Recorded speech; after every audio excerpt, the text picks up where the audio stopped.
कांग्रेस महानगर अध्यक्ष रघुवेंद्र चौबे के नेतृत्व में आज दशाश्वमेध घाट पर गंगा पूजन किया गया। बता दें आपको कि दशाश्वमेध घाट पर 2008 में आज ही के दिन कांग्रेस की सरकार के द्वारा गंगा नदी को राष्ट्रीय नदी का दर्जा प्रदान किया गया था, जिसको लेकर के पूजन अभिषेक कर के मनाया गया। इस दौरान रघुवेंद्र चौबे ने केंद्र सरकार पर निशाना साधते हुए कहा है कि राजीव गांधी की सरकार के द्वारा गंगा को निर्मल अविरल बनाने के लिए जो मशीनें लगाई गई थी, वही मशीनें आज भी गंगा में मौजूद हैं।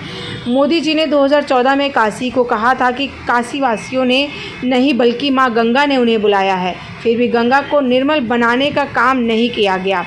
इस दौरान प्रमोद पांडे ने भी सरकार पर निशाना साधते हुए कहा है कि जो कदम माँ गंगा की सफाई के लिए उठाया गया था वो सुनियोजित नहीं रहा। इस दौरान कुंभ के मेले के लिए भी दर्शनार्थी यहाँ वाराणसी आते हैं। चौबे अध्यक्ष महानगर कांग्रेस कमेटी। रविंद्र जी, किस तरह का कार्यक्रम संपन्न हुआ? आज हम लोग 2009 से अपने महानगर कांग्रेस कमेटी के सम्मानित महासचिव भाई प्रमोद वर्मा जी के संयोजन में प्रतिवर्ष हम लोग एकत्रित होते हैं और 2008 में जो हमारे तत्कालीन प्रधानमंत्री आदरणीय मनमोहन सिंह जी ने गंगा के साफ सफाई और उनके संरक्षण और संरक्षण के लिए जो एक राष्ट्रीय नदी घोषित किया था, उसके उपलक्ष्य में हम लोग गंगाभिषेक करके गंगा पूजन करके वो हर्ष व्यक्त करते हैं और संकल्प लेते हैं कि जितना बन पड़ेगा हम सब लोग से उतना हम गंगा को स्वच्छ रखने का कार्य करेंगे। अध्यक्ष जी, अभी बात ऐसे आ रही थी कि गंगा में जो हिसाब से कार्य आना चाहिए उतना काम इसमें चल नहीं रहा है। क्या लगता है आप लोग यहाँ के जमीनी रूप से आप देख लीजिए, एक तरफ कांग्रेस पार्टी जब राजीव गांधी जी ने संकल्प लिया था तो जो शोधक मशीनें लगाई गई थी घाटों के बीच में, आज भी वही मशीनें काम कर रही हैं।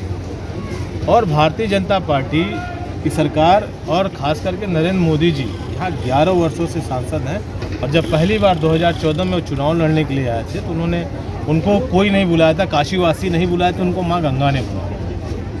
तो एक तरफ हम कांग्रेस के लोग हैं जो गंगा को सफाई करने के लिए जो भी संयंत्र लगे उपक्रम हुए लगे, और इनकी तरफ से नमामि गंगे प्रोजेक्ट लॉन्च करके केवल और केवल पैसे की बंदरबाट की और जो गंगा प्रदूषण इकाई जो काम करती थी राजीव गांधी जी के ज़माने से, उसको भी पिछले कुछ महीनों पहले आप सबको याद है, आप सबने उसमें सहयोग भी किया, बीएचयू से उस कार्यालय को बंद करने का उनको नोटिस दे दिया गया है। तो आप इन दोनों घटनाओं से ही आप आकलन कर लीजिए कि गंगा को लेकर के, माँ गंगा को लेकर कौन पार्टी की कौन सी विचार ज़्यादा संवेदनशील है। वो केवल पैसे के बंदरबाट और लूट करने में लगे हुए हैं। हम आज भी गंगा को लेकर के हमारे भाव जल से पहले थे, आज हम चाहते हैं गंगा जल्द से जल्द स्वच्छ हो, आचमन योग्य हो।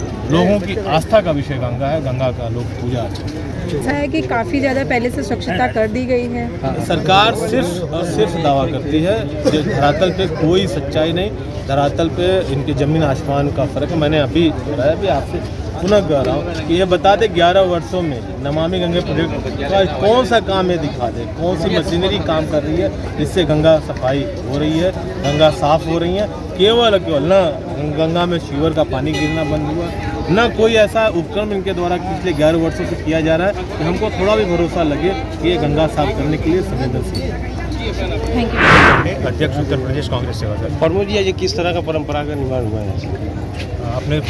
अपने सवाल में ही जवाब दे रहे हैं कि परंपरा का निर्वहन हुआ है यहाँ पे। वर्ष 2008 में आज ही के दिन तत्कालीन प्रधानमंत्री डॉक्टर मनमोहन सिंह जी की अध्यक्षता में आज के दिन माँ गंगा को, जो कभी भागीरथी के नाम से भी जानी जाती रही हैं और आज भी, उनको राष्ट्रीय नदी उसको घोषित किया गया था संरक्षण और संवर्धन की दिशा में। और तब से लेकर उसके आगे वाले वर्ष 2009 से लेकर आज तक हम लोग निर्बाध रूप से हम सब यहाँ पर आते हैं, माँ गंगा का दुग्धाभिषेक करते हैं, पूजन अर्चन करते हैं और अपनी सरकार को भी, हम जो तत्कालीन सरकार उसको धन्यवाद देते हैं और संरक्षण और संवर्धन की दिशा में काम करते हैं। लेकिन अफसोस होता है कि जिस मंतव्य के साथ, जिस इरादे के साथ राष्ट्रीय नदी को घोषित किया गया था, आप सब प्रबुद्ध वर्ग के लोग हैं, राष्ट्रीय पशु हो, राष्ट्रीय पक्षी हो, राष्ट्रीय शब्द जब जुड़ जाता है तो उसकी जिम्मेदारी सरकार की बन जाती है और सामान्य लोगों की तो होती ही है। लेकिन तब से लेकर आज तक उसकी दिशा में कोई सुयोग्य कदम नहीं उठाए गए, उचित कदम नहीं उठाए गए। तत्कालीन उस समय, उसके पहले राजीव जी ने यहाँ पे प्रोजेक्ट शुरू किया गंगा एक्शन प्लान, और उसके बाद नमामि गंगे प्रोजेक्ट आया। मैं याद दिलाना चाहता हूँ कि नमामि गंगे प्रोजेक्ट जब आया और 2014 में जब इस वक्त हमारे प्रधानमंत्री यहाँ चुनाव लड़ने काशी में आए और यहीं से थोड़ी दूर पर, शायद 500 मीटर की दूरी पर, बहुत ललकार कर बोला था कि माँ गंगा को 1 साल में साबरमती बना देंगे, साबरमती नदी की तरह जैसे शुद्ध है, साफ है, उसको बना देंगे। लेकिन उसके बाद उन्होंने नमामि गंगे प्रोजेक्ट शुरुआत की और उमा भारती को उसका कार्यदायी संस्था बनाया गया और मंत्री बनाया गया। उमा भारती ने उस समय सुप्रीम कोर्ट की खंडपीठ में justice Tirath Singh Thakur, chief justice नहीं थे, जस्टिस तीरथ सिंह ठाकुर की खंडपीठ में एक बयान दिया। उन्होंने कहा कि जो गति चल रही है उसके हिसाब से लगता है कि गंगा 200 सालों में साफ नहीं होगी। यह टिप्पणी थी जस्टिस तीरथ सिंह ठाकुर की। तब प्रधानमंत्री ने उसके बाद कहा था कि 1 साल में साबरमती बना देंगे और कार्यदायी संस्था के जो जिसके पास ये सब कार्यभार आया, उमा भारती ने कहा कि 5 साल में नहीं, 10 साल में नहीं, 15 साल में नहीं, गंगा को 17 साल लगेंगे।